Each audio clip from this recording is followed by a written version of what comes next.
അസ്സലാമു അലൈക്കും. അപ്ഡേറ്റ് ആവുക എന്നുള്ളത് ഒരാൾക്കും ഒഴിച്ചുകൂടാൻ പറ്റാത്തൊരു സംഗതിയാണ്. എല്ലാ മേഖലകളിലും ഞാൻ ഇന്നേ പോലെ ഉണ്ടാവുക, അല്ലെങ്കിൽ എനിക്ക് അറിയാലോ അപ്ഡേറ്റ് എല്ലാത്തിലായിരിക്കണം ആള്. ഇൽമിലും വേണം. എന്തിന്? ഇബാദത്തിൻ്റെ വിഷയത്തിലും അപ്ഡേറ്റഡ് ആയിരിക്കണം. കാരണം പഴയ കാലത്തെ പോലെയല്ല. ഇപ്പോൾ ട്രെയിനിൽ യാത്ര ചെയ്യുന്ന ഒരാൾ അല്ലെങ്കിൽ ഫ്ലൈറ്റിൽ യാത്ര ചെയ്യുന്ന ഒരാൾ, അപ്പോൾ അയാൾ നിസ്കരിക്കേണ്ടത് എങ്ങനെ, അല്ലെങ്കിൽ അതായത് എല്ലാ വിഷയത്തിലും ഏറ്റവും ലേറ്റസ്റ്റ് നോളജ് കിട്ടുന്നതിനാളും അപ്ഡേറ്റ് ആവാന്ന് പറയുന്നത്. ആ രൂപത്തിൽ ഓരോ വ്യക്തിക്കും നിർബന്ധമാണ് ഏത് ജീവിതത്തിൽ നമ്മൾ ഒരു പക്ഷെ ഒരിക്കൽ മാത്രം, അതല്ലെങ്കിൽ തൗഫീഖ് ഉണ്ടെങ്കിൽ പലവട്ടം ചെയ്തേക്കാം, ഹജ്ജ് ഉംറ പോലെയുള്ള, അതായത് പോലെയുള്ളതല്ല, ഇസ്ലാമിലെ റുക്കുനുകൾപ്പെട്ട ഒന്ന്. ഇത് ചെയ്യുമ്പോഴും വൺസ് അപ്പോൺ എ ടൈം എന്ന് പറഞ്ഞിട്ട് എനിക്ക് ഒരു വല്യപ്പുണ്ടായിരുന്നു. അദ്ദേഹം 1935-40ക്ക് ശേഷമാണ് മൂപ്പര് ഹജ്ജൊക്കെ ചെയ്തിട്ടുള്ളത്. മൂപ്പര് മരിച്ചു, അത് മൂപ്പര് പുറത്തു കൊടുക്കട്ടെ. എപ്പോൾ കാണാൻ പോയാലും മൂപ്പര് അത് പറയും. ഏത്? അവിടെ ഒരു സഈൻ്റെ അടയാളം, അത് ഇങ്ങനെ, അതായത് അന്നത്തെ സംഗതികളാണ്. മൂപ്പര് ഒരിക്കൽ പോലും ഞങ്ങൾ കുസ്കുസ്കും വലിയപ്പ അതൊക്കെ കഴിഞ്ഞോ, ഇപ്പം അവിടെ വേറെ സിസ്റ്റങ്ങളാണ് വന്നിരിക്കുന്നത്. പക്ഷെ മൂപ്പര് ഇപ്പം മൂപ്പര് മരിക്കുന്ന മുമ്പൊരിക്കൽ ഞാൻ ഉമ്രയുടെ കാര്യം പോയി പറയാൻ പോയപ്പോൾ മൂപ്പര് അന്നത്തെ സംഗതികൾ പറയണം. അതിങ്ങനെ ശ്രദ്ധിക്കണട്ടാ, അതങ്ങനെ ചെയ്യണട്ടാ. ഇന്ന് അവിടെ മൂപ്പര് തന്നെ തെറ്റിദ്ധരിച്ചു. ഞാൻ ഇവിടെയാണോ ഹജ്ജ് ചെയ്തത് മൂപ്പര് തെറ്റിദ്ധരിച്ചു പോകും. ആ നിലക്ക് മാറ്റങ്ങൾ വരുന്നതാണ്. അതുകൊണ്ട് തന്നെ പുതിയ പുതിയ കാര്യങ്ങളെപ്പറ്റി അറിഞ്ഞിരിക്കൽ, അവിടെ വരുന്ന മാറ്റങ്ങളെപ്പറ്റി അറിഞ്ഞിരിക്കലൊക്കെ ഓരോ ഹാജിക്കും ഓരോ ഉമ്രക്കാരനും നിർബന്ധമാണ്. അല്ലെങ്കിൽ വട്ടം കറങ്ങിപ്പോവും അല്ലേ? എത്ര തന്നെ ഇപ്പം അമീറിൻ്റെ നേതൃത്വത്തിലാണ് പോണത്. അമീറിന് 25 വർഷത്തെ എക്സ്പീരിയൻസ്, 30 വർഷത്തെ ഒക്കെ ഉണ്ട്. പക്ഷെ 10-30-200 ആളുകളെ കൊണ്ടുപോകുന്ന ആളുകൾ, നമുക്കതിനെപ്പറ്റി ഒരു ഇൻസൈറ്റ് ഉണ്ടെങ്കിൽ, ഒരു ഉൾക്കാഴ്ച ഉണ്ടെങ്കിൽ വളരെ എളുപ്പമാണ്. ആ സമയത്താണ് നമ്മുടെ ഇങ്ങനത്തെ ഈ പ്രശ്നങ്ങളൊക്കെ ഉൾക്കൊണ്ടാണ് 10-25 വർഷത്തോളം മക്കത്ത് ഹാജിമാരെ സർവീസ് ചെയ്ത് അവർക്ക് വേണ്ട സഹായങ്ങൾ ഖിദ്മകളൊക്കെ ചെയ്ത്, അതിലുപരി 5 വർഷത്തിലധികമായി ഏത് വാട്സപ്പിലൂടെയും ഓൺലൈനിലൂടെയൊക്കെ ഹജ്ജുമായി ബന്ധപ്പെട്ട ഉംറയുമായി ബന്ധപ്പെട്ട ക്ലാസ്സുകൾ നിരന്തരം എടുക്കുന്ന അതൊരു വല്ലാത്തൊരു മനുഷ്യൻ തന്നെയാണ്. അദ്ദേഹം ഹജ്ജ് ഉംറയെ പറ്റിയിട്ട് ഒരു പുസ്തകം ഇറക്കിയിട്ടുണ്ട്. നേരത്തെ എഴുതേണ്ടതായിരുന്നു, പക്ഷെ നേരത്തെ എഴുതാതിരുന്നത് നന്നായി. കാരണം ഇപ്പോഴാണ് അത് പുറത്തിറങ്ങുന്നത്. ഇപ്പോഴാണ് അദ്ദേഹം എഴുതി പൂർത്തിയാക്കി നമുക്ക് തന്നത്. കാരണം ഇപ്പോഴത്തെ ലേറ്റസ്റ്റ് കാര്യങ്ങൾ ഉൾപ്പെടുന്നത് സത്യത്തിൽ വളരെ രസകരമായിട്ട് ഈ പുസ്തകത്തെ പറ്റിയാണ് ഞാൻ പറഞ്ഞത്. ഹാജിമാർക്കൊരു കൂട്ടുകാരൻ, പേരൊക്കെ ഇതുപോലത്തെ ഫെമിലിയർ പേര് നമുക്ക് ഇഷ്ടംപോലെ കേട്ടണം. ഹാജിമാർക്കൊരു മാർഗദർശി, ഹാജിമാർക്കൊരു കൂട്ടുകാരൻ, ഹാജിമാർക്കൊരു പാധേയം എന്നൊക്കെ പറഞ്ഞിട്ട് ടൈറ്റിൽ ഇപ്പം ഇങ്ങനെയൊക്കെ തന്നെ ഉണ്ടാവുള്ളൂ. ഹജ്ജ് ഉംറയുടെ വിഷയം, ഹജ്ജ് ഉംറ പഠന സഹായി. അപ്പം പേര് കൊണ്ട് നോക്കണ്ട, ഉള്ളടക്കത്തിലാണ് കാര്യം. ആൾക്കാർ വരാറില്ലേ, ഒരു പുസ്തകത്തിൻ്റെ ചട്ടാണ്ട് വിലയിരുത്തരുത്, അതിൻ്റെ ഉള്ളാണെന്ന വിഷയം. അതുപോലെ ഞാൻ ഈ പുസ്തകം നോക്കി. അതായത് ഇന്നലെ വരാൻ കഴിഞ്ഞത് വരെയുള്ള സംഭവങ്ങൾ അപ്ഡേറ്റഡ് ആയ സംഗതികളാണ്. നമുക്ക് മലയാളത്തിൽ ഹജ്ജിൻ്റെ ഉംറയുടെ ഒക്കെ ഒരുപാട് പുസ്തകങ്ങൾ ഇറങ്ങിയിട്ടുണ്ട്. അത് ഒരുപാട് ഇവിടെ മലയാളത്തിൽ മാത്രമല്ല ഇമാമിങ്ങൾക്കുണ്ട്. ഇമാം നബവി റഹ്മത്തുള്ളാഹി അലൈഹിയുടെ ഈളാഹ്, പിന്നെ അതിന് ഈളാഹ്, അതുപോലെ തന്നെ ഇബ്നു ഹജർ ഹൈതമി തങ്ങളുടെ ശറഹ്, പിന്നെയും ഇഷ്ടം പോലെ. എന്തിനാ ഇതൊക്കെ എഴുതുന്നത്? 1-2 കിതാബ് പോലെ അല്ല, ഇഷ്ടം പോലെ കിതാബുകൾ ഇമാമിങ്ങൾ തന്നെ ഈ വിഷയത്തിൽ രചിച്ചിട്ടുണ്ട്. കാരണം കുറച്ചൊക്കെ സങ്കീർണമായ മസലകൾ ഉൾപ്പെടുന്ന ഒരു വിഷയം തന്നെയാണ്. നിസ്കാരം പോലെ, നോമ്പ് പോലെയല്ല. നിസ്കരിച്ചു കഴിഞ്ഞാൽ ഇപ്പോൾ നിസ്കാരത്തിനൊരു അബദ്ധം പറ്റിയ സഹവിൻ്റെ സുജൂദ് ഓക്കെ, മാക്സിമം വേണമെങ്കിൽ ഒന്നുകൂടി മടക്കി നിസ്കരിക്കുക.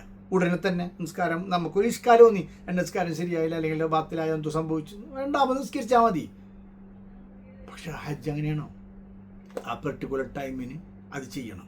അതിലെന്തെങ്കിലും പറ്റിക്കഴിഞ്ഞാലോ അതിൻ്റെ അപ്പുറം ഈ ഇഹ്റാമിൽ മുഹരിമാട്ടിയിരിക്കുന്നതാണ് ഏറ്റവും വലിയ പ്രശ്നം. ചിലപ്പോൾ ചില ആൾക്കാർ ജീവിത അവസാനം വരെ ഇഹ്റാമിൽ നിന്ന് പുറത്താവണ്ടാവും, അല്ലെങ്കിൽ അതിൻ്റെ കടമകൾ ബാക്കിയായി പോവും. മറ്റേ അറവ് നടത്തേണ്ട കാര്യങ്ങളൊക്കെ ഉണ്ടെങ്കിൽ അത് ചിലപ്പോൾ അങ്ങനെ ആയിപ്പോവും. അതായത് കോംപ്ലിക്കേറ്റഡ് ആയ കുറേ മസലകൾ ഉള്ളത്, എന്നാൽ ഒരുപാട് കാര്യങ്ങൾ ഇല്ലതാനും. പക്ഷെ ആ കാലഘട്ടത്തിനനുസരിച്ച് പലതും, കാരണം പണ്ട് ഈ മാമിങ്ങൾ കിതാബിൽ എഴുതി കൊടുത്തുനിന്നൊക്കെ ഇപ്പോൾ വിട്ടുപോയി. ലക്ഷക്കണക്കിന് ജനങ്ങൾ ഒരുമിച്ച് കൂടുന്ന സ്ഥലത്ത് എന്തൊക്കെയാണ് പാലിക്കേണ്ടത്, അവിടെ അവർ സർക്കാർ തന്നെ കൊണ്ടുവന്ന മാറ്റങ്ങളൊക്കെ ഉണ്ട് അല്ലേ? അപ്പം നമ്മൾ അപ്ഡേറ്റഡ് ആവാണ്ട് നിവൃത്തിയില്ല. 10 വർഷം മുമ്പ്, 25 വർഷം മുമ്പ്, അതല്ലെങ്കിൽ ഇങ്ങനെ കുറേ മുമ്പ് രചിക്കപ്പെട്ട മലയാള കൃതികളാണെങ്കിലും ശരി, അതിനതിൻ്റെതായ ചില നവാക്കിസുകൾ, പോരായ്മകൾ ഇപ്പം ഉണ്ട്, അന്നില്ല. അപ്പം അത്തരം കാര്യങ്ങൾ പരിഹരിച്ചുകൊണ്ട് അപ്ഡേറ്റഡ് എന്ന് വിളിക്കാവുന്ന വളരെ ലേറ്റസ്റ്റായ വിഷയങ്ങൾ ഉൾപ്പെടുത്തിക്കൊണ്ട് എൻ്റെ ഒരു പ്രിയപ്പെട്ട സുഹൃത്ത്, നിങ്ങൾക്കൊക്കെ അറിയും അദ്ദേഹത്തിന്, ഹുസൈൻ ബാക്കവി എന്ന് പറയും, അൽ ഉസ്താദ് ഹുസൈൻ ബാക്കവി. അതിനേക്കാളൊക്കെ ഉപരിയായിട്ട് പൊന്നാട് എന്ന് അറിയിക്കുന്ന പൊന്നും കൈയുള്ള ആൾ, മനസ്സിലായില്ലേ? അദ്ദേഹത്തിൻ്റെ കൈകളാൽ വിരചിതമായ ഒരു പുസ്തകമാണ് ഞാൻ ഈ കാണിക്കുന്നത്.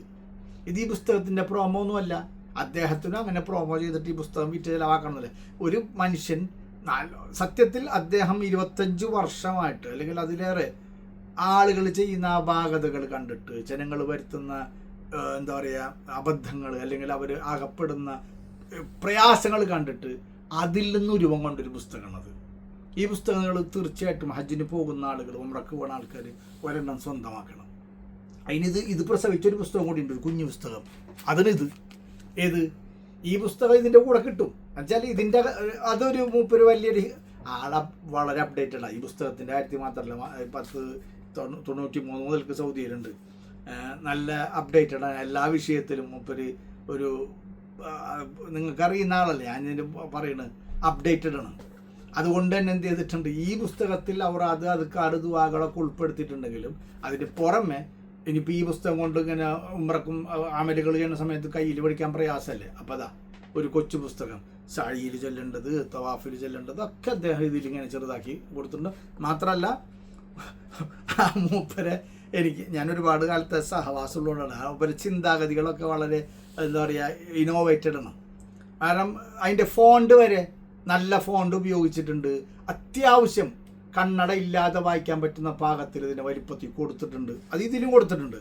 മാത്രമല്ല ഈ പുസ്തകത്തിൻ്റെ മറ്റൊരു പ്രത്യേകത, ഇതിൻ്റെ അകത്ത് കുറേ ക്യു ആർ കോഡ് എന്നല്ല പറയുക, ബാർകോഡുകൾ, ഇപ്പോൾ ലൊക്കേഷൻ, ഗൂഗിളിൻ്റെ മാപ്പ്, അങ്ങനത്തെ സ്കെച്ചുകളല്ല. ഇത് നോക്കിയേ, ഇതെല്ലാം കൊടുത്തിട്ടുണ്ട്. അപ്പോൾ പുസ്തകം കയ്യിലുള്ള ആൾക്ക് സ്കാൻ ചെയ്താൽ മതിയോ?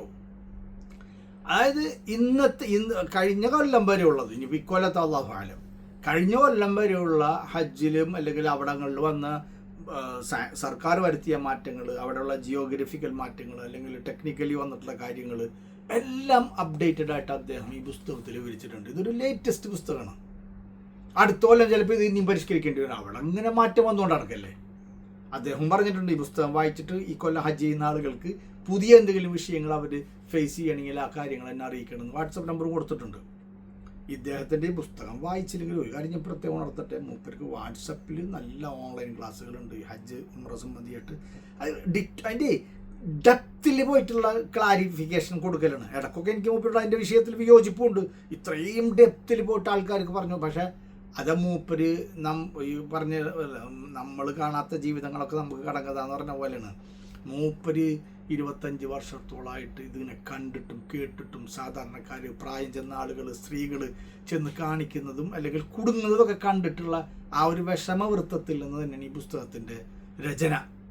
അത് ക്ലാസ്സിലും കാണും. അതിൻ്റെ ഡെപ്തിൽ പോയിട്ട്, അതായത് ഇനി ഒരു കുട്ടിക്ക് ഒരു ശങ്ക അവശേഷിക്കരുതെന്നുള്ള മട്ടിലാണ് മൂപ്പരെ ക്ലാസ്സുകൾ വരെ ഉള്ളത്. അല്ലാഹു അദ്ദേഹത്തിന് ഖൈറും ബറക്കത്തും നൽകട്ടെ. ഞാൻ പറഞ്ഞു വന്നത്, ഈ പുസ്തകം ഇതിപ്പോൾ എവിടെ നിന്നാണ് കിട്ടാമെന്നൊന്നും എനിക്കറിയില്ല. ഇതിൻ്റെ പ്രിൻറ്റിങ് പ്രസ് ഒന്ന് എഴുതിയിട്ടുള്ളത് ആമിന ബുക്ക് ഉണ്ട്, തൃശ്ശൂർ. നമ്മളെ മറ്റേ ആമിന തന്നെയൊന്നുണ്ട്, പണ്ട് ഹിയാവുലുദ്ദീനും ഇതൊക്കെ പ്രസിദ്ധീകരിച്ച ആൾക്കാർ തന്നെയാണെന്നുണ്ട് ഈ ആമിനെ. That I don't no.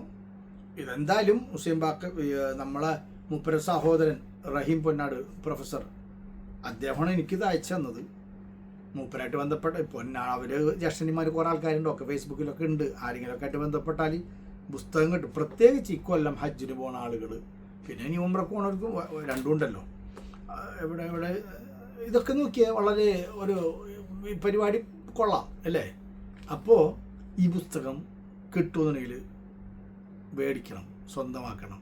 മേടിക്കണം വെച്ചാൽ എനിക്കൊന്നും വിൽപ്പനൊന്നും ഇല്ല എന്നുകൊണ്ട് തിന്നിട്ടാ. എനിക്കിതിനെപ്പറ്റി അങ്ങനത്തെ വിഷയങ്ങളൊന്നും അറിയില്ല. മേ ബി എന്തെങ്കിലും കൊടുക്കേണ്ടി വരില്ല. ഇപ്പോൾ ഇത്രയും ഒരു പുസ്തകം പ്രസിദ്ധീകരിക്കുമ്പോഴും. പക്ഷേ ഇതിൻ്റെ അകത്ത് വില എഴുതിയിട്ടുണ്ടാ, ആ വില എഴുതിയിട്ടുണ്ട്. അപ്പോൾ വിൽക്കാനും കൂടി ഉദ്ദേശിച്ചിട്ടായിരിക്കും ഇറക്കിയിട്ടുണ്ടാവുക. വിൽപ്പന ഉണ്ടാവും. ഒരിക്കൽ ഒരു പുസ്തകത്തിന് കുറച്ച് കാശ് കൊടുത്താൽ എന്താണെന്നേ.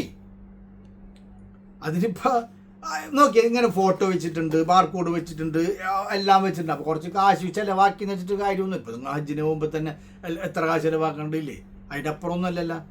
അതുകൊണ്ട് ഈ പുസ്തകത്തെ പറ്റിയിട്ട് എനിക്ക് ഞാൻ വീഡിയോ വലിച്ച് പറഞ്ഞാൽ ഒരുപാട് പറയാൻ ഞാനത് കുറേ നോക്കി, കുറേ ഓൾമോസ്റ്റ് നോക്കിയാണ് ഇതിൻ്റെ അകത്ത്. കാരണം പിന്നൊരു കാര്യം കൂടിയുണ്ട്, മൂപ്പര് ഈ മശായഖന്മാരോട് ഒരു സൂഫി ടച്ചുള്ള ആളതിൻ്റെ പേരിൽ അങ്ങനെയും കൂടി ഈ പുസ്തകത്തിന് മൂപ്പര് സംവിധാനിച്ചിട്ടുണ്ട്. അത് ഞാൻ എവിടെയൊക്കെ ഇപ്പോൾ ദുആ ചെയ്യണ സമയത്ത് അത് ഞാനതിൻ്റെ അകത്തൊരു ഹൃദയസ്പർശിയായ ഒരു ലൈന് ഞാൻ ഓർക്കണം.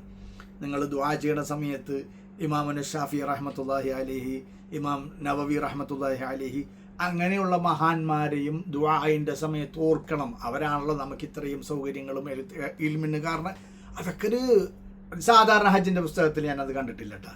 അതുപോലെ മറ്റ് ഈ അഖ്ലാഖ് ഇടയ്ക്കിടയ്ക്ക് മൂപ്പർക്ക് ഈ അഖ്ലാഖ് കടന്നു വരുന്നുണ്ട്. തസൂഫ്, സ്വഭാവ സംസ്കരണത്തെപ്പറ്റി മറ്റതൊക്കെ മൂപ്പര് ഇതിൻ്റെ അകത്ത് ഇടയ്ക്കിടയ്ക്ക് തന്നെ പറയുന്നുണ്ട് അവിടങ്ങളിൽ വെച്ചിട്ട്. അത് ഒക്കെ നല്ല അത് മൂപ്പരുടെ ചാര്യത് മണക്കുമല്ലോ. ബഹുമാനപ്പെട്ട മശായിഖന്മാരും സൂഫിയാക്കളും സ്വാലിഹ്യങ്ങളൊക്കെ ആയിട്ടുള്ള ബാലവി സാദാത്തുക്കളൊക്കെ ആയിട്ടുള്ള സഹവാസം കൊണ്ട് അത് ഈ പുസ്തകത്തിനും കാണാനുണ്ട്. മൂപ്പര് അത്യാവശ്യം അങ്ങനെ ഇടയ്ക്കിടയ്ക്ക് എനിക്ക് തോന്നുന്നുണ്ട് മൂപ്പര് വഴി മാറുന്നുണ്ടോന്ന്. പക്ഷെ പിന്നെയും ഫിഖ്ഹി മസാലകളിലോട്ടൊക്കെ വരുന്നുണ്ട്.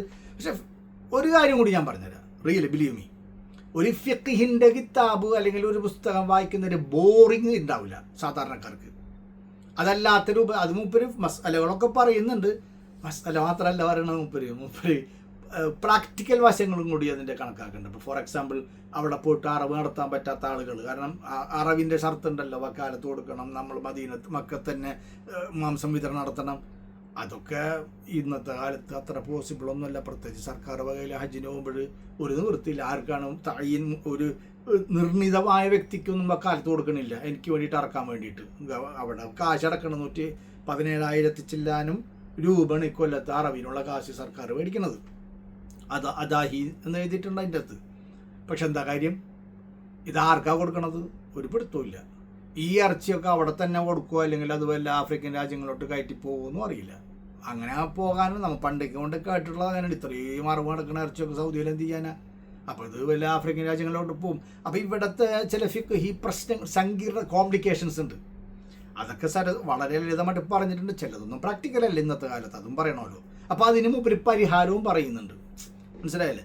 അപ്പോൾ ശരിക്ക് ഇന്നത്തെ ഒരു ഹാജി അഭിമുഖീകരിക്കുന്ന ഒരു 90% എന്ന് വേണമെങ്കിൽ 100 എന്ന് പറഞ്ഞാൽ തെറ്റൊന്നുമില്ല. പക്ഷെ എന്നാലും അങ്ങനെ പറയാൻ പാടില്ല എന്നല്ല വകുപ്പ്. അപ്പോൾ 90% ഉള്ള കാര്യങ്ങളെ മൊത്തത്തിൽ മുപ്പരൊന്ന് അനലൈസ് ചെയ്തിട്ട് അപഗ്രഥിച്ചിട്ട് വിഷയങ്ങളൊക്കെ അവതരിപ്പിച്ചിട്ടുണ്ട്. പിന്നെ ഭാഷ വളരെ ലളിതമാണ്. മൂപ്പരെല്ലാം മൂപ്പര് വലിയ സാഹിത്യകാരനൊന്നും അല്ലാത്തതിൻ്റെ പേരിൽ നല്ല സാധാരണക്കാരുടെ ഭാഷയിൽ ലളിതമായിട്ടുള്ള പുസ്തകം എഴുതിയിട്ടുള്ളത്. പിന്നെ ഈ പുസ്തകത്തിൻ്റെ മറ്റൊരു മെയിൻ എന്ന് പറഞ്ഞു കഴിഞ്ഞാൽ, നേരത്തെ പറഞ്ഞ പോലെ തന്നെ ഇത് കിട്ടിക്കഴിഞ്ഞാൽ നിങ്ങൾക്ക് ഒരുപാട് സ്ഥലത്തേക്ക് പോകാൻ, അതായത് കിലോമീറ്റർ കണക്ക് ഇപ്പോഴത്തെ സിസ്റ്റത്തിൽ ഇപ്പോഴത്തെ പേരുകൾ ആ സ്ഥലത്ത് ഇപ്പം എന്ത് പേര് മുപ്പര കൃത്യമായിട്ട് എഴുതി. അവിടെ ഒരു ബോർഡ് കാണാം, ആ ബോർഡ് ഇന്നതാണ് എഴുതിയിട്ടുണ്ടാവാന്ന്. അതായത് അത് ഇന്നലെ കണ്ട പോയാണ് മുപ്പര എഴുതിയിരിക്കുന്നത്. വൺസ് അപ്പോൺ എ ടൈം അവിടെ ഇങ്ങനെ ഒരു സംഭവം ഉണ്ടായിരുന്നു എന്നല്ല എഴുതുന്നത്. എല്ലാം പിന്നെ ഇതിൻ്റെ മറ്റൊരു പ്രത്യേകത, അത് മറ്റുള്ള പുസ്തകങ്ങളെ കണ്ടിട്ടുണ്ട്. ഞാൻ എല്ലാ പുസ്തകമൊന്നും കണ്ടിട്ടില്ല. എനിക്ക് ഇഷ്ടപ്പെട്ടൊരു പുസ്തകം എന്ന് പറഞ്ഞാൽ നമ്മളെ മുഹമ്മദ് ബാക്കവി മുണ്ടം റഹിമഹുല്ല, അള്ളാഹു പുറത്തു കൊടുക്കട്ടെ, നമ്മളൊരു സുഹൃത്തായിരുന്നു മുണ്ടംപറമ്പ് സ്വദേശി മുഹമ്മദ് ബാക്കവി.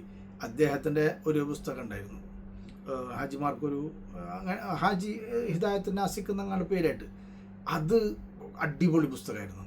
പക്ഷെ അതിൻ്റെ പ്രത്യേകിച്ച് അതിൽ ശരിക്കും അത് ഒരു ഫിഖ്ഹി രൂപത്തിൽ തന്നെ അതിനെ കൊണ്ടുപോകും പോലെ.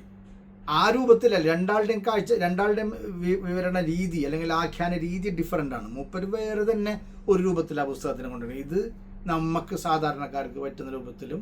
പിന്നെ അതായത് അത് വേറൊരു വിഷയമാണ്. അത് മൂപ്പര് പറയണമെന്ന് വെച്ച് കഴിഞ്ഞാൽ മൂപ്പരിപ്പോൾ യാത്രക്കാരൻ്റെ കുളി മുതൽക്ക് കണ്ട് പറയും. അപ്പോൾ കുളിയുടെ സുന്നത്തുകൾ പറയും, നഖം വെട്ടണം, അതിങ്ങനെ പറഞ്ഞുകൊണ്ട് നല്ല ആഖ്യാനാണ്. പക്ഷെ അവിടെയും കാണാത്തൊരു പ്രത്യേകത ഇവിടെ ഉണ്ട്. എന്ത്? ഇപ്പോഴത്തെ ലേറ്റസ്റ്റ് അവിടെയുള്ള സംഭവങ്ങളും കാര്യങ്ങളൊക്കെ വിവരിച്ചിട്ട് പറയുന്നുണ്ട്.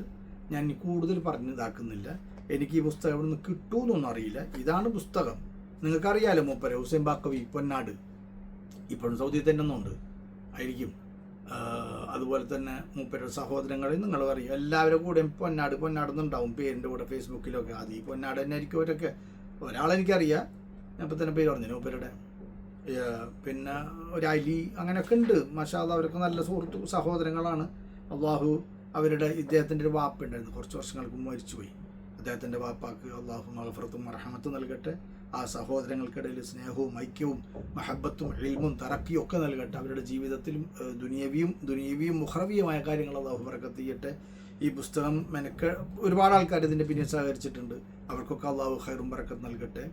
നല്ലൊരു പുസ്തകമാണ്, നല്ല രീതിയിലുള്ള എഴുത്താണ്. പിന്നെ ക്വാളിറ്റി ഒന്നും ഞാൻ പിന്നെ ഇതിൻ്റെ മാർക്കറ്റ് ചെയ്യാത്തതുകൊണ്ട് പറയുന്നത്, നല്ല നമ്മളെ കെട്ടിയോൾ പറഞ്ഞ് എഴുതിയ പുസ്തകത്തിൻ്റെ അതേ ക്വാളിറ്റി പേപ്പറൊക്കെയാണ് ഉപയോഗിച്ചിരിക്കുന്നത്. ആ പുസ്തകത്തിൻ്റെ ക്വാളിറ്റിക്ക് ഉത്തരവാദി ഞാനല്ല, അകത്തിയാണ്. അള്ളാഹു അദ്ദേഹത്തിന് മഗ്ഫിറത്തും മർഹമത്തും നൽകട്ടെ. പിന്നെ ഞാൻ പറയാൻ വന്നൊരു കാര്യം കൂടി പറഞ്ഞത്, ഇതിൻ്റെ അകത്ത് വേറെ ചില കാര്യങ്ങൾ. ഇപ്പോൾ ഉദാഹരണത്തിന് റസൂലുള്ളാഹി കുറേ സ്വലാത്തുകൾ അഡീഷണൽ, അതായത് വേറെ പുസ്തകം ഈ തപ്പി നടക്കണ്ട, അവിടെ മദീനത്ത് ചെല്ലാൻ പറ്റുന്ന സ്വലാത്തുകൾ അല്ലെങ്കിൽ റസൂലുള്ളാഹി തങ്ങളെ അസ്മാകൾ, അതുപോലെ ഒരുപാട് കാര്യങ്ങൾക്ക് ഇനി വേറെ തപ്പണ്ട. ഈ പുസ്തകം അതൊക്കെ ഉൾപ്പെടുത്തിയിട്ടാണ് ഞാൻ പറഞ്ഞല്ലോ, ഒരു സോഫിസ്റ്റിക് ടച്ചും കൂടി ഈ പുസ്തകത്തിനുണ്ട്. അങ്ങനെ തന്നെ പറയാം, സോഫിസ്റ്റിക് അങ്ങനെയൊക്കെ പറയാം. അപ്പോൾ ഇൻഷാ അല്ലാഹ് ഇക്കൊല്ലം ഹജ്ജിന് പോകുന്ന ആളുകൾ, അല്ലെങ്കിൽ ഹജ്ജിന് പോകുന്ന ആളുകളെ കാണാൻ പോകുന്ന ആളുകൾ, അവർക്കൊരു ഹദിയൊക്കെ കൊടുക്കാമല്ലോ, നമുക്കൊരു സമ്മാനം. ഇപ്പോൾ നിങ്ങൾ തന്നെ ഹജ്ജിന് പോകണമെന്നില്ല, ഹജ്ജിന് പോകുന്ന ആളുകളുണ്ട്, നാട്ടിൽ പോകുന്നുണ്ട്, കൂട്ടുകാർ ബന്ധുക്കളൊക്കെ പോകുന്നുണ്ടെങ്കിൽ അവർക്ക് നിങ്ങൾ എന്ത് സമ്മാനിക്കും എന്ന് ചോദിച്ചാൽ എനിക്ക് പറയാനുള്ളത് ഇതാ. അവരുടെ അടുത്ത് വേറെ പുസ്തകങ്ങളൊക്കെ ഉണ്ടാവും ഹജ്ജിൻ്റെ, അതൊക്കെ അവരുടെ അടുത്ത് ഉണ്ടായിക്കോട്ടെ. നിങ്ങൾ ഒരു ഹാജിയെ സന്ദർശിച്ചിട്ട് യാത്രയാക്കാൻ പോകുന്നുണ്ടെങ്കിൽ ഒരു പുസ്തകം ഇത് മേടിച്ച് കൈ പിടിച്ചിട്ട് നല്ല ഗിഫ്റ്റ് റാപ്പിലൊക്കെ പൊതിഞ്ഞ് കൊടുത്തോ, നഷ്ടം വരില്ല. അവിടെ വെച്ചിട്ട് ആ ഹാജി ഈ പുസ്തകം തുറന്നാൽ ഇത് സമ്മാനിച്ച നിങ്ങളെ അയാൾ ഇൻഷാ അല്ലാഹ് ഉറപ്പായിട്ടും നന്ദിയുള്ള മനുഷ്യനാണ് അയാൾ ഇതുമായിരിക്കും നിങ്ങൾക്ക് വേണ്ടിയിട്ട്.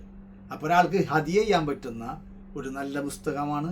മേടിക്കാൻ എവിടുന്നാ കിട്ടാമെന്ന് നോക്കിയിട്ട് മേടിക്കുക, ഉപകാരപ്പെടുത്തുക. പിന്നെ ഉമ്രക്കാർ ഉപയോഗിച്ചോ, നല്ലതാണ്. പിന്നെ വേറെയും പോരിച്ചിപ്പോൾ അതിൻ്റെ പറഞ്ഞാൽ തീരൂല എന്നതിൻ്റെ അടുത്ത് വേറെ എന്താണ്, അവിടെ മദീനത്ത് നടന്ന് സന്ദർശിക്കാൻ പറ്റുന്ന സ്ഥലങ്ങൾ, വണ്ടിക്ക് പോയി സന്ദർശിക്കാൻ പറ്റുന്ന സ്ഥലങ്ങൾ, മക്ക മുക്കറമയിൽ നടന്നു പോയി സന്ദർശിക്കാൻ പറ്റുന്ന സ്ഥലങ്ങൾ, വണ്ടിക്ക് പോയി അങ്ങനെയൊക്കെ ക്ലാസിഫൈ ചെയ്തിട്ടെല്ലാം അതെ. ഇയാൾ ഈ വിഷയത്തിൽ ഭ്രാന്തനാ. ഞാൻ ആളെ കൂടെ തന്നെ ഉംറ ചെയ്തിട്ടുണ്ട്, എനിക്കറിയാം, കുടുങ്ങിപ്പോയി തന്നെ പറയാം. അങ്ങനെ അതായത് എനിക്ക് തോന്നുന്ന ഞാൻ ഉള്ളത് പറഞ്ഞല്ലോ അമ്മ, ഇതിന് മുമ്പും പോയിട്ടൊക്കെ ഉണ്ട്. പക്ഷെ മൂപ്പരെ കൂടെ പോയ ഉംറ ഒരു 1.5 അനുഭവമാണ്. കാരണം അങ്ങനെ കൈക്ക് പിടിച്ച് ചെയ്യിക്കണല്ലോ ഭ്രാന്തനെ പോലെ. അപ്പം അതുകൊണ്ട് ആ സ്വഭാവം ഇതിലും കാണിച്ചിട്ടുണ്ട്. ആ ശരിക്കും നമ്മുടെ കൂടെ തന്നെ വിഡ്ഢമാട്ടെന്ന് പറഞ്ഞ പോലെയാണ്. ഞാനുണ്ട് 2-3-5 ആൾക്കാർ മുമ്പരോട് ഉംറ പോയത്, അത് അവരെല്ലാവരും ഇത് കേൾക്കുന്നുണ്ടെങ്കിൽ അവർക്കും അത് അനുഭവം ഉണ്ടാവും. അതിന് മുമ്പ് എത്രയോ ഉംറ ഹജ്ജ് ചെയ്തിട്ടുണ്ടാവും, അതിന് ശേഷം ചെയ്തിട്ടുണ്ടാവും. പക്ഷെ ബാക്കവിയുടെ കൂടെ ചെയ്ത ഹജ്ജ് അല്ലെ ഉംറ ലൈഫിൽ മറക്ക മാട്ടേ. അതേപോലെ ഈ പുസ്തകം ഈ മൂപ്പര് കൂടുള്ള പോലെ തന്നെയാണ്. ഓക്കെ, നിങ്ങൾ എനിക്ക് വേണ്ടി ദ്വാരക്കുക. അസ്സലാമു അലൈക്കും വറഹ്മത്തുള്ളാഹി.